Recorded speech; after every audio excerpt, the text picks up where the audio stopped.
ചമ്മന്തിക്കാണ് തേങ്ങ, വറ്റൽമുളക്, ഇഞ്ചി, ചുവന്നുള്ളി, ഉപ്പ്, സ്വല്പം പുളിയെ, വാളൻപുളി എന്ന് പറയും ഇവിടെ, പിന്നെ കറിവേപ്പില. ഇതെല്ലാം ഒന്ന് വറുത്തെടുക്കാം.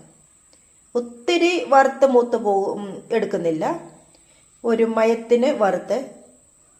ഇത് കുഴഞ്ഞിരിക്കണം ചമ്മന്തി, അതേ വിധത്തിൽ ഞാനൊന്ന് വറുത്തെടുക്കാൻ പോവുകയാണ്. അങ്ങനത്തെ രീതിയിൽ അരയ്ക്കാനാണിത്. അപ്പം ഇതൊന്ന് വറുത്തെടുക്കാൻ പോകാം.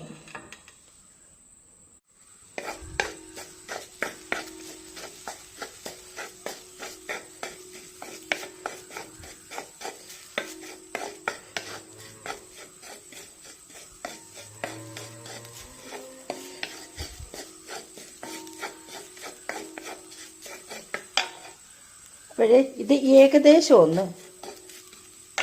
വറുത്ത് വരുമ്പോൾ നമ്മുടെ വറ്റൽമുളക് കൂടെ ഇട്ട് കൊടുക്കാം. ഒത്തിരി മൂത്ത് പൊടിയായിട്ട് എടുക്കാനുള്ളതല്ല ഇത്. ഞാൻ ഇനിയും പണ്ട് കാലത്തെ എൻ്റെ അമ്മ ആണെങ്കിൽ ഇങ്ങനെയാണ് പൊതി കെട്ടാനെ കൊണ്ട് ചമ്മന്തി വറുത്ത് പൊടി ഇങ്ങനെ അരച്ച് തരുമായിരുന്നു. ഒരു 2 ദിവസം ഇരുന്നാലും കേടാകത്തില്ല ചമ്മന്തി. ഇവിടെ വറ്റൽമുളക് കൂടെ കിടന്ന് മൂത്ത് വരട്ടെ. അതോടൊപ്പം നമുക്ക് ഇഞ്ചി,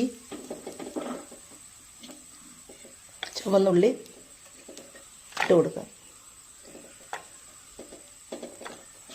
ലാസ്റ്റിലാണ് ഉപ്പും പുളിയും ചേർക്കുന്നത്. കുറേ കഴിയുമ്പോൾ കറിവേപ്പിലയും കൂടെ ഇട്ട് കൊടുക്കുക. അപ്പോൾ ഇത് വറുത്തെടുക്കട്ടെ.